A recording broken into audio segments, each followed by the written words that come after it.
2, 1. Welcome back. We are continuing on with our Rastakhan preview stream with Shaman.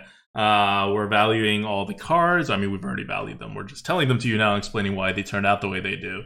Shaman has 2 cards that are premium, and, well, they have more than that. Shamans are doing pretty well in this expansion. Let's just put it that way. And we're going to see it. It may surprise you what cards these are. So the number 1 card for Shaman, actually, is 155 points. We're not kidding with this one. You're gonna think we're kidding. This is not an out-of-season April Fool's joke. This is not Big Bad Immortal. This is Big Bad Voodoo. 2 mana, give a friendly minion death rattle, summon a random minion that costs 1 more. Okay, so that really brings to mind Ancestral Spirit, right? And we're going to make the claim that it is better than Ancestral Spirit. Ancestral Spirit is a 136 in our tier list. We fixed the bug with it. It was like a 108 before. And so Big Bad Voodoo is going to come out on top of that.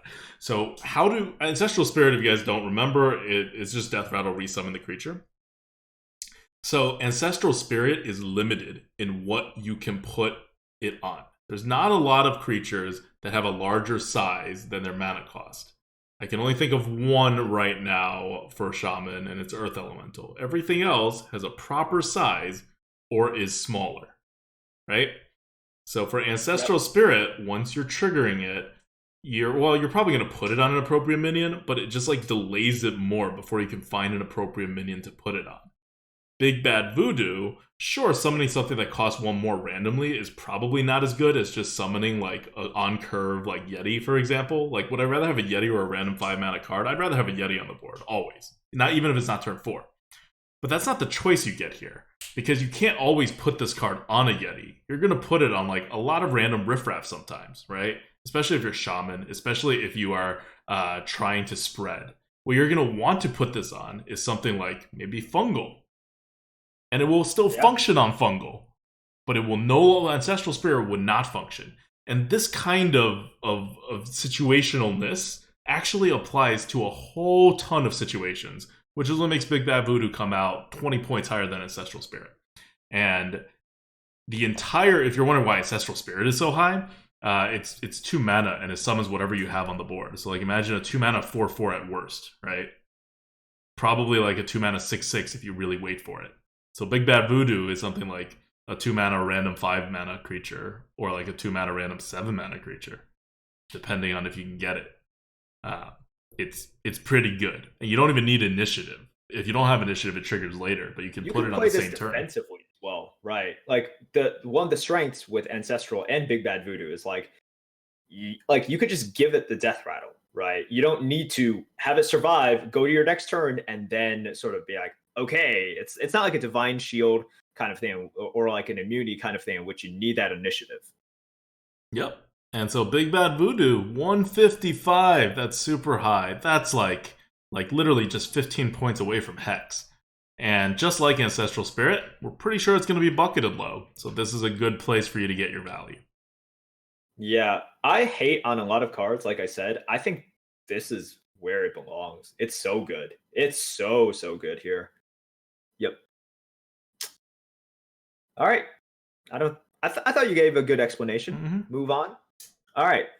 Next card is a weapon. 2 mana, 1 damage, 3 durability weapon. Lick 'em. I like them. Has +2 attack while you have overloaded mana crystals. Kind of like, this is Spear Claws 2.0, right? But wow. So even if it's just a ping, 2 mana for 1/3, it's like, meh, it's not great, but it's okay. And whenever, like, even if you just have 1 turn with overloaded mana crystals, wow, dude, it's like a fiery war axe for a turn. Yeah. Really good. Really good. The only thing I don't understand is like what's up with this like petrified frog, and I don't understand. It's about to lick them. Yeah, it's really freaking good. 145. I think like if you're overloading stuff, the power goes into the staff, and this is like the tip of the staff, which is where the frog is, and then the frog licks you, and that deals more damage. Yeah. So yeah, lick them. Don't sleep on this. And it may look like just a 1/3 weapon, but its upside is pretty good. All right, next one is Reign of Toads. Oh god, who knew Phantom Militia could be so good? It's a 133, which again is at the start of our premium ranks. It's where like Magash Announcer and Snapdraw Shellfighter is around. I'm gonna look up Militia first in Shaman and see where it's at. Militia is only a 113. Reign of Toads is significantly better than Militia. Reign of Toads is 6 mana, summon 3/2/4 Toads with Taunt, overload 3. That may seem weird, right? Because that's like 9 mana for one version of the Militia. But keep in mind, one, that's the best version of the Militia. That's the version of the Militia you're typically trying to get. And two, you have to wait till turn 9 to get to that Militia. Otherwise, you don't get it. It's not like you can't play the card, but it's like you lose the 2/4 of like card advantage value. Yeah. And taunt value and all this stuff. Whereas for Reign of Toads, just allowing you to play it earlier compared to Militia makes a huge difference. This is not like if Militia was like a 9 mana 3/4, right? Like it would be even worse. And this solves that problem. It also works better for your curve to be playing it. I really like this card. I've said it since the beginning, right? Like you were just like, oh yeah. Yeah, like I was like, maybe it should be like a 120. At some point, algorithm was putting this at like 150 before everything adjusted, and I was like, no, it can't be a 150. And I'm glad the algorithm figured it out. No, I fully support the card here, and it's not. So if you want to know how like the relationship we have with the algorithm, it's like there is essentially if it spits out like a score that we think makes sense. Yeah, sure. If it spits out a score that one of us thinks makes sense, we just go with it. Like, it will break ties between us. If it spits out scores that we're just like, no, it's... So what we don't do is like, okay, that's wrong. We change it. We look, once again, in order to... If you want to think about cards, you need to break down the elements, right? So then we dig in. We look at the elements. It's like, okay, what makes this good? In terms of why do we think... Like, we have to voice out. It's like, okay, exactly why is it good / bad, and not just Twitch chat arguments in terms of like, oh, it's too slow, oh, it dies to this, blah blah blah. Like, and like it gets 5 card advantage and 8 tempo, but part of the tempo, namely 20% of the tempo, is delayed by like 1 turn, and that means that the tempo being delayed is a little low. But you get extra survivability for this, and survivability stacks on different minions because it's in one like go, so you can protect yourself even better. But the taunt value for protecting minions is lower because you can't protect other minions, like because they all have taunt, so it doesn't like trigger as much. All that the algorithm does. And so whenever we're like, okay, so what's not working? You have to go in, follow it every freaking step of the way, including which turn this is being played, why it's being played on that turn. It gets really messy until we like either figure out there's a bug or be like, nope, this is a pretty simple card, it's doing it right, this is the score. Yeah. I like this card. It's a shame that you can't play Bloodlust the exact turn afterwards, right? So that kind of sucks. But I look at how I play Shaman, and you guys might play differently than I do, but I look at how I play Shaman especially, and I'm just like, wow, this is a good fit. Like, this is totally in line with how I want to play Shamans, especially because of not only the separate bodies, but also the taunt. And 4 health is a decent spot to be in, like the 2/4 bodies. So yeah, like I look at this and then I'm just like, people can kind of poo-poo a little on, it's like, oh, it's only 2/4. I'm like, yeah, it's a lot of 2/4s with taunt though. Yep. 131, Haunting Visions. I know people are a little polarized on this card. We like it. Next spell you cast this turn costs 3 less. Discover a spell. So it's basically Primordial Glyph, but not as good. Yeah. And it is rated as if it were a Primordial Glyph, but not as good. That's it. Yep. Cool. Good talk. All right, so now we're kind of out of the premiums. The next card is a 122, which is around Yeti level. I know some people think this card is insane and other people think this card is not good, but I think this is probably the mid-range opinion. 3 mana, 3/3 Bog Slosher, Battlecry. Return a friendly minion to your hand and give it +2/+2. So it is a bounce card. It is a panda. I really hope the Bog Slosher didn't used to be a panda, because that would be very sad for the panda. But for the cost of 1 stat, because pandas are very well statted, you get 4 stats. So for the cost of 1 stat, you get 4 stats. That's a very good trade-off, even if the 4 stats are a little slower. Yeah, so it's good. It's good. Like, if you're putting it back into your hand, this is exactly what you want, right? Like, giving it that amount of stats. Oh, it's an elemental. Yeah, which is always nice. Always nice. Cool. All right. Next card, we have Totemic Smash. 1 mana, deal 2 damage. Overkill, summon a basic totem. This can go face. First thing I'm going to say about it. Oh, yeah. that overkill BM. I know, right? Oh. Overkill for BM is amazing.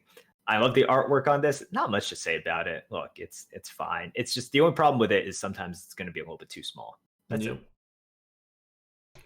Spirit of the Frog, 3 mana, 03. This one's gonna end up a 91. It's actually pretty good for a spirit, kind of draftable.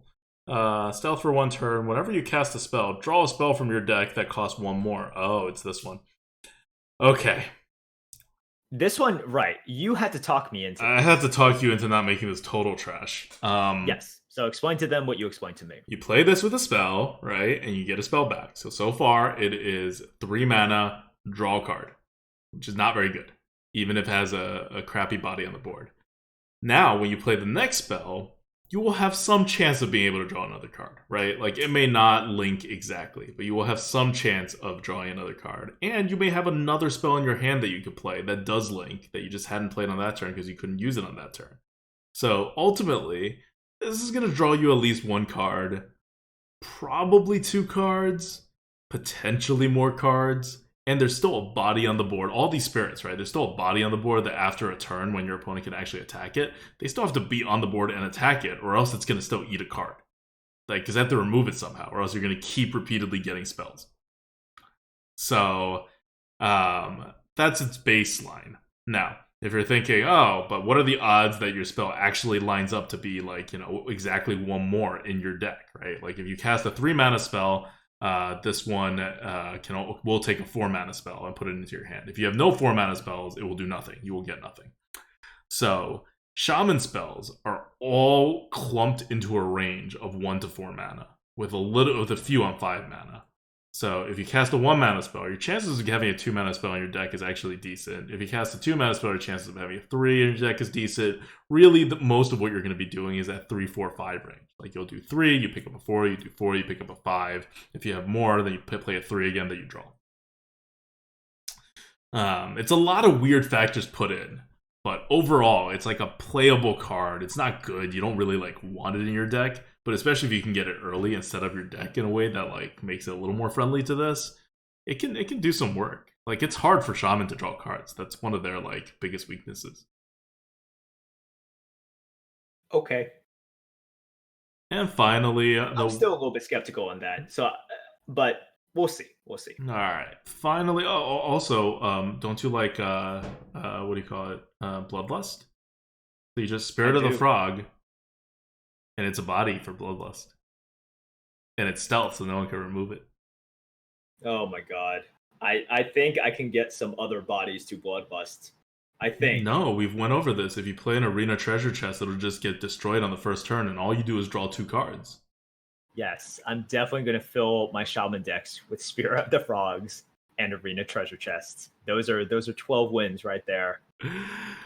Okay, Wartbringer, 1 mana, 2/1. This is an 83.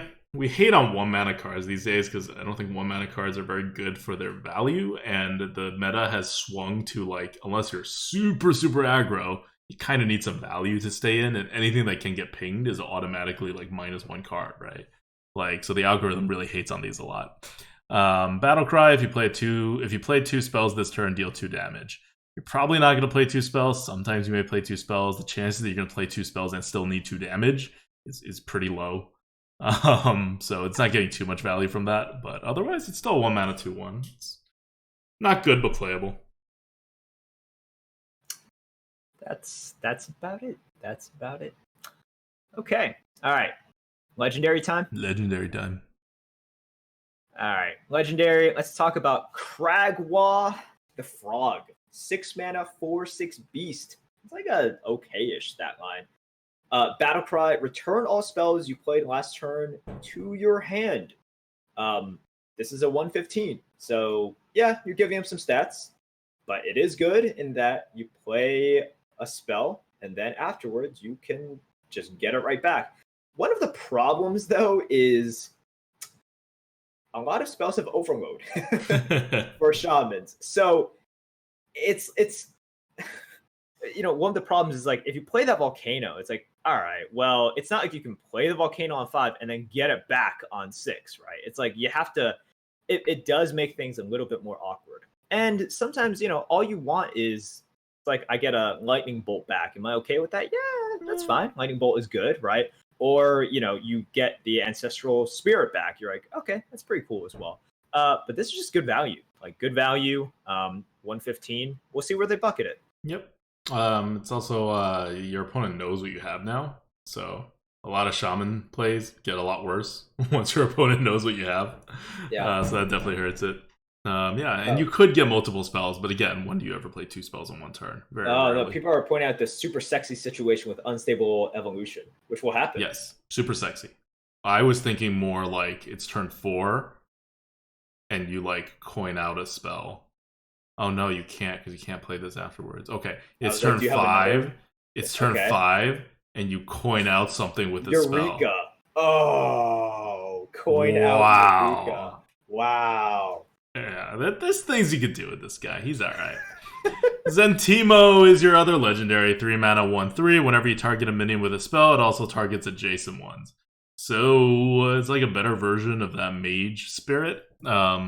You really, really, really want to play him on the turn that you do something, because he's probably going to die. But if it triggers, pretty good, right? If it triggers, you are lightning bolting something and dealing 3 damage to 3 targets. So it's a 103 because the synergy is actually quite strong with this card. It's a rare synergy card that has enough support that it actually is right. Working. You can also unstable your own stuff. Yes. For super value. Yeah.